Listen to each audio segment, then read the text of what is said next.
400 पार करनी है या नहीं करनी है? मोदी जी को तीसरी बार प्रधानमंत्री बनाना है या नहीं बनाना है? संतोष जी को दूसरी बार सांसद बनाना है या नहीं बनाना है? तो ऐसी आवाज नहीं चलेगी भाई। दोनों हाथ उठाइए, उठाइए सभी लोग दोनों हाथ। सामने बैठे हैं गैलरी में, वो भी उठाए जरा।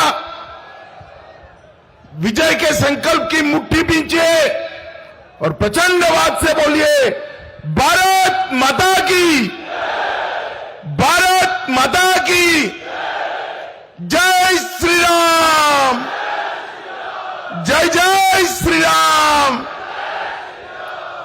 आज इस सभा के मंच पर उपस्थित छत्तीसगढ़ के लोकप्रिय मुख्यमंत्री विष्णुदेव साय जी, उप मुख्यमंत्री भाई विजय शर्मा जी, हमारे प्रभारी श्री नितिन नवीन जी, श्री नारायण चंदेल जी, अशोक शर्मा जी, श्री खूबचंद पारेख जी, शिवरतन शर्मा जी, भूपेंद्र संवन्नी जी, भूतपूर्व सांसद और युवा नेता अभिषेक सिंह जी, और आज जिनको जिताने के लिए मैं यहां आया हूं, ऐसे हमारे प्रत्याशी श्रीमान संतोष पांडे जी, और आज इस सभा में आए हुए प्यारे भाइयों, बहनों, माताओं और मेरे जिगर के टुकड़े जैसे युवा मित्रों, आप सभी को नमस्कार। सबसे पहले मैं मां बमलेश्वरी, मां दंतेश्वरी, मां महामाया और चंद्रहासिनी मां को प्रणाम कर कर मेरी बात की शुरुआत करना चाहता हूं। आज मैं यहां आया हूं तब चंद्रगिरी तीर्थ के आचार्य विद्यासागर महाराज जी को भी स्मरण कर कर श्रद्धांजलि देना चाहता हूं। भाइयों और बहनों, आज अंबेडकर जयंती है। आज पूरा देश हमारे संविधान के निर्माता अंबेडकर जी को याद करता है। उनका योगदान इस देश के दलित, पिछड़े, आदिवासी, गरीबों के लिए कभी भुलाया नहीं जा सकता। आज के दिन सभी लोग संविधान के स्पिरिट को जमीन तक ले जाने के काम करते हैं, मगर ये कांग्रेस पार्टी आज के दिन भी झूठ बोलने से बाज नहीं आती है। अभी अभी मैंने टीवी पर देखा, कांग्रेस के नेता खड़गे जी ने कहा मोदी जी संविधान बदल देंगे, और इनके चेले चपाटे नीचे कहते हैं मोदी जी आरक्षण खत्म कर देंगे। भाई और बहनों, मैं छत्तीसगढ़ की जनता को कहने आया हूं, जब तक भारतीय जनता पार्टी राजनीति में है, आरक्षण को हम कुछ नहीं होने देंगे। आरक्षण चाहे आदिवासियों का हो, दलितों का हो या पिछड़े समाज का हो, भारतीय जनता पार्टी ना आरक्षण खत्म करेगी, ना कांग्रेस खत्म करना चाहे तो उसको हम खत्म भी नहीं करने देंगे। भाई और बहनों, ये लोग झूठ का व्यापार करते। आज यहां पर हमारे प्रत्याशी संतोष पांडे जी है, और उनके सामने महादेव ऐप से पूरे देश में जिनको लोग जानते हैं वो भूपेश कक्का है। भाई और बहनों, बताओ, अभी अभी इस राज्य की जनता ने इनको करारी हार दी है।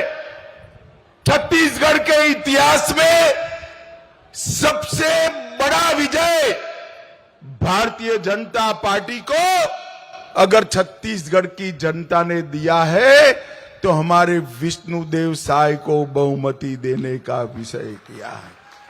और ये भूपेश कक्का, मैं बाद में उनकी बात करता हूं, इतना सारा भ्रष्टाचार कर कर पेट नहीं भरा है, अभी भी यहां से सांसद बनना चाहते हैं। मैं आज राजनांदगांव की जनता को कहने आया हूं, आप लोगों ने भूपेश कक्का को विधानसभा में हराया, छत्तीसगढ़ की जनता ने हराया, इससे भी बड़े मार्जिन के साथ इनको फिर से एक बार घर पर भेजने का काम करिए और संतोष पांडे को विजयी बनाइए। भाई और बहनों, संतोष पांडे जी के नाम के सामने कमल का निशान है। कमल के निशान पर जितना भी बटन दबाओगे वो वोट सीधा दिल्ली में नरेंद्र मोदी के अकाउंट में जाने वाला है। संतोष पांडे को दिया हुआ हर वोट मोदी जी को प्रधानमंत्री बनाने वाला है। भाई और बहनों, मोदी जी को 2 बार प्रधानमंत्री बनाया, 2 बार में उन्होंने छत्तीसगढ़ को बहुत आगे बढ़ाने का काम किया है। तीसरी बार बना दो, मैं आपको बताता हूं कि छत्तीसगढ़ को हम नक्सलवाद से मुक्त राज्य बनाने का काम करेंगे। भाई और बहनों, आज जब मैं यहां आया हूं तब मैं हमारे मुख्यमंत्री और गृह मंत्री, उप मुख्यमंत्री विजय जी को विशेष बधाई देने आया हूं। ये भूपेश कक्का की सरकार थी, नक्सलवाद के खिलाफ हमारा आंदोलन बहुत मंद हो गया था। हमारे मुख्यमंत्री, उप मुख्यमंत्री की जोड़ी ने इतने कम दिन में 54 से ज्यादा नक्सलवादियों को ढेर करने का काम किया है। 150 से ज्यादा लोगों को अरेस्ट करने का काम किया है और 250 से ज्यादा लोग सरेंडर कर गए हैं। भाई और बहनों, ये 10 साल के अंदर मोदी जी ने नक्सलवाद को पूरे देश से समाप्त किया है। एक उसकी पूंछ बची है सिर्फ छत्तीसगढ़ में। मैं आपको विश्वास दिलाता हूं, मोदी जी को तीसरी टर्म दे दीजिए, 3 साल में नक्सलवाद को हम समाप्त कर देंगे, छत्तीसगढ़ से समाप्त कर देंगे। भाई और बहनों, नरेंद्र मोदी जी ने किसान कल्याण के लिए ढेर सारे काम किए हैं। ये कांग्रेस पार्टी और राहुल बाबा किसानों के लिए चिल्लाते हैं, उनको याद कराने आया हूं। राहुल बाबा, आपका जब शासन था तब 2013-14 में किसानों के कल्याण का बजट सिर्फ 22,000 करोड़ था। कितना था भाई? जोर से बोलो, कितना? मोदी जी ने 22,000 करोड़ से बढ़ाकर 1,25,000 करोड़ बजट करने का काम किया। हर किसान को 6,000 रुपया हर साल मोदी जी भेज रहे हैं और धान की खरीदी जो कांग्रेस पार्टी ने महत्तम सीमा पर 475 लाख मैट्रिक टन की थी, हमने उसको बढ़ाकर 475 से बढ़ाकर 830 लाख मैट्रिक टन तक धान की खरीदी करने का काम किया है। और भाई और बहनों, मैं तो विष्णुदेव जी को और हमारी सरकार को और बधाई देना चाहता हूं। मोदी जी ने 2275 रुपया रेट किया धान का, 2183 रुपया किया और ये लोग उस पर बोनस देने का काम करे हैं और 2 साल का 13,000 करोड़ का बोनस भी साथ में दे दिए हैं। हमने वादा किया था, मैं ही आया था कि महातारी वंदन योजना के तहत हर माता को हर महीना इसके बैंक अकाउंट में रुपया देंगे। अभी तो सरकार शुरू हुई है, मैं तो सोचता था 1 साल लगेगा, मगर ये 2 महीना में 2 किस्त विष्णुदेव जी ने भेजने का काम कर दिया।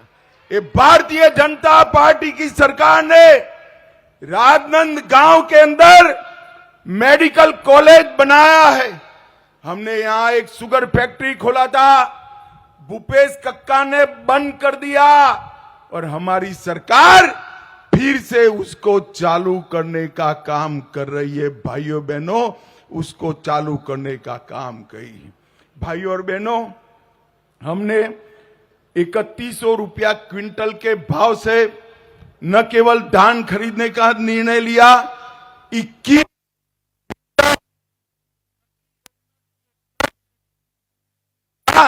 हमने निर्णय किया है, और लगभग 24 लाख किसानों को इसका फायदा हुआ है। भारतीय जनता पार्टी की सरकार, चाहे अटल जी की हो, नरेंद्र मोदी जी को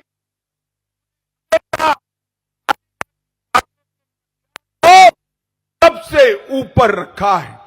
इतने साल तक कांग्रेस ने शासन किया, जनजाति कल्याण मंत्रालय नहीं था।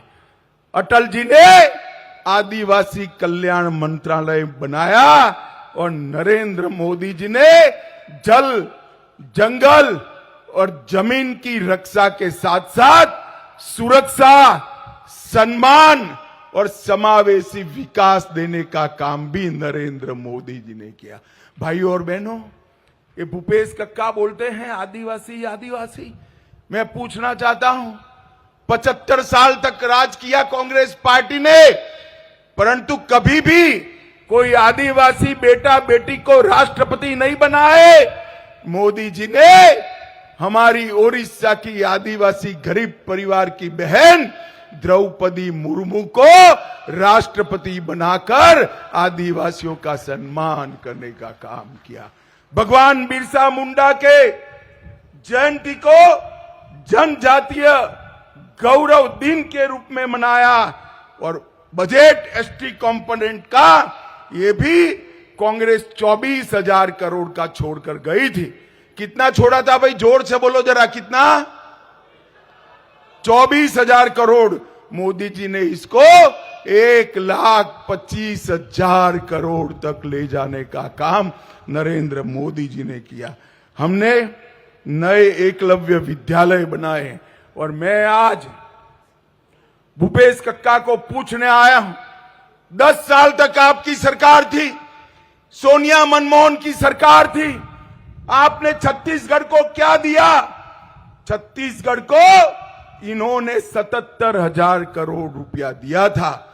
नरेंद्र मोदी सरकार ने 77,000 करोड़ को बढ़ाकर 3,20,000 करोड़ रुपया देने का काम नरेंद्र मोदी सरकार ने किया।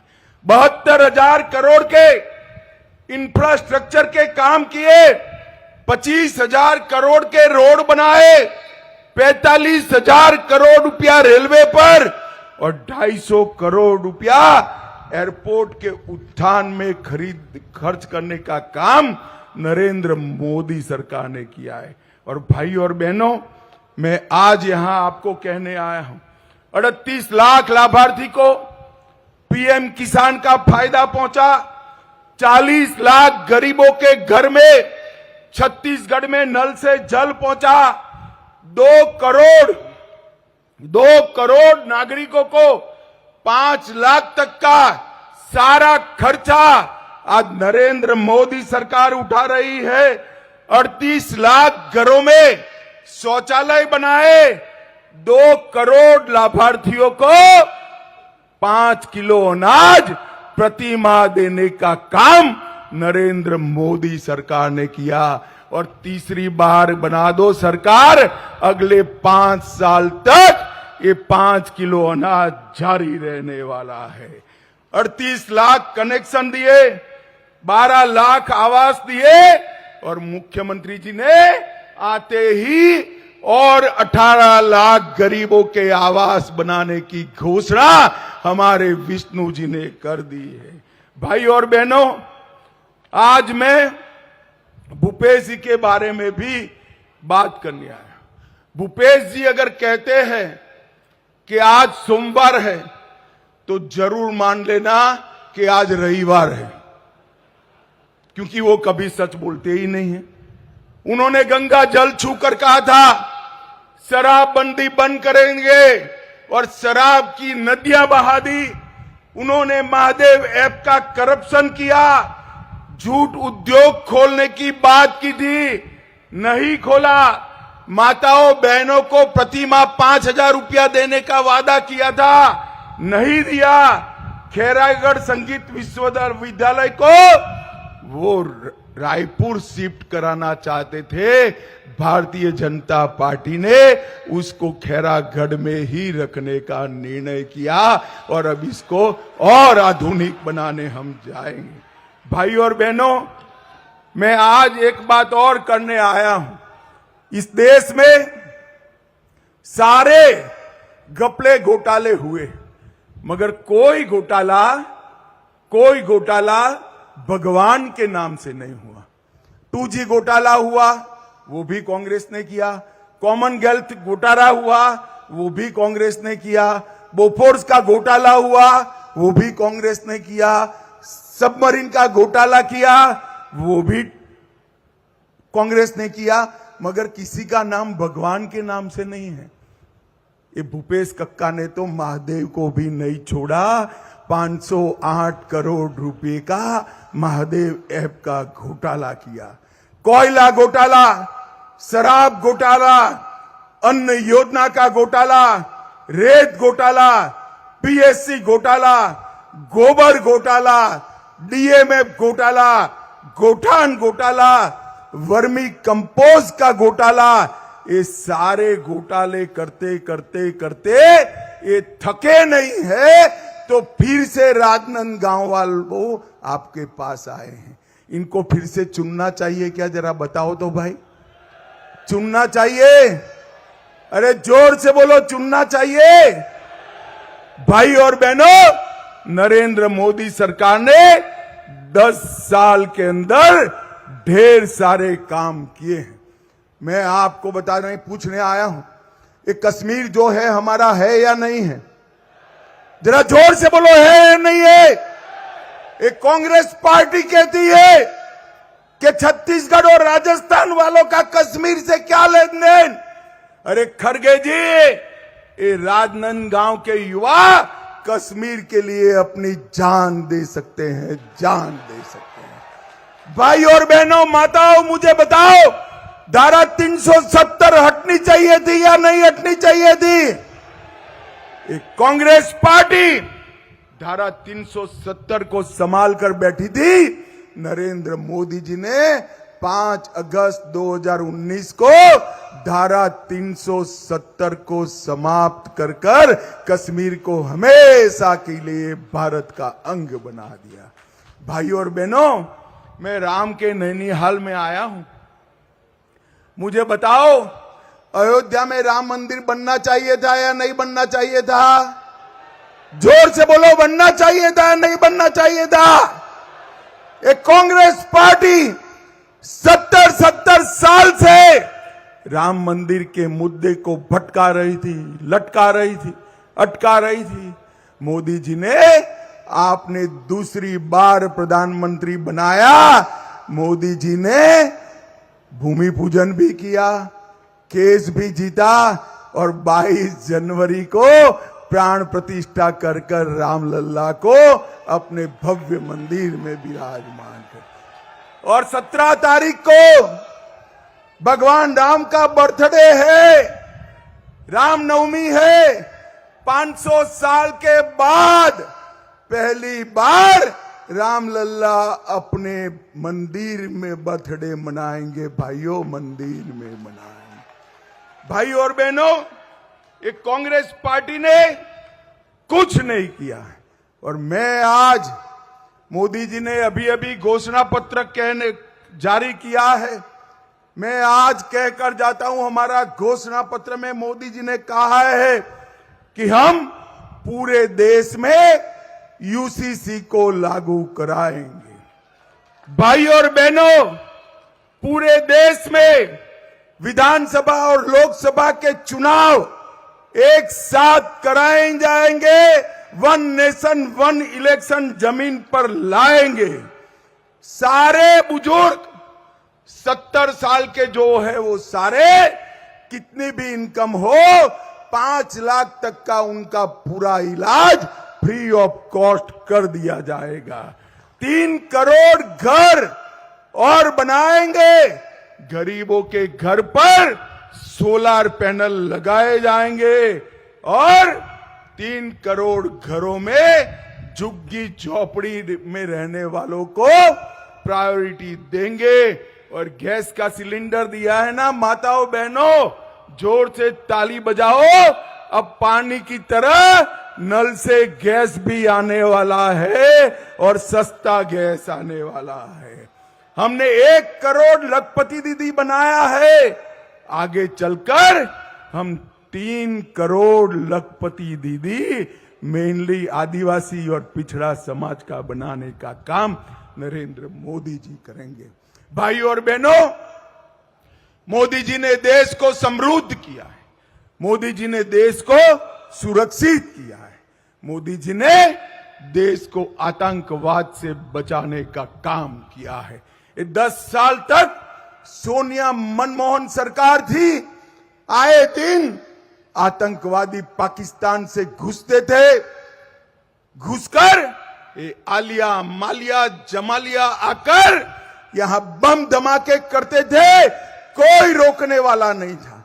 मोदी जी आए, उरी और पुलवामा में किया। 10 ही दिन में सर्जिकल स्ट्राइक और एयर स्ट्राइक कर पाकिस्तान के घर में घुसकर आतंकवादियों का सफाया करने का काम नरेंद्र मोदी जी ने। भाई और बहनों, इस देश के युवाओं को, किसानों को, महिलाओं को, इस देश के गरीबों को अगर आगे ले जाने का कोई एक काम कर सकता है तो वो नेता का नाम है नरेंद्र मोदी और वो पार्टी का नाम है भारतीय जनता पार्टी। आने वाले दिनों में 26 तारीख को सुबह 7 बजे ही लाइन लगाकर कमल के निशान पर बटन दबाइए। संतोष पांडे को दूसरी बार सांसद बनाइए और नरेंद्र मोदी को तीसरी बार प्रधानमंत्री बनाए। आप बनाए, दबाएंगे बटन, दबाएंगे। मगर मैं आपको कहता हूं बटन जरूर दबाना, मगर बटन महादेव ऐप पर गुस्से से दबाना। और इतने गुस्से से खैरागढ़ में बटन दबाइएगा कि बटन खैरागढ़ में दबेगा और उसका करंट इटली तक लगे, ऐसे बटन दबाइएगा। मुझे बताइए, मोदी जी को तीसरी बार प्रधानमंत्री बनाएंगे क्या? जोर से बोलिए, अंत तक हाथ ऊपर उठाकर बनाएंगे क्या? संतोष पांडे को जिताएंगे? कमल के निशान पर बटन दबाएंगे? 400 पार कराएंगे? फिर एक बार मोदी सरकार बनाएंगे? तो मेरे साथ दोनों हाथ उठाइए, उठाइए दोनों हाथ और मेरे साथ बोलिए, जय श्री राम, जय जय श्री राम। भारत माता की, भारत माता की। वंदे वंदे वंदे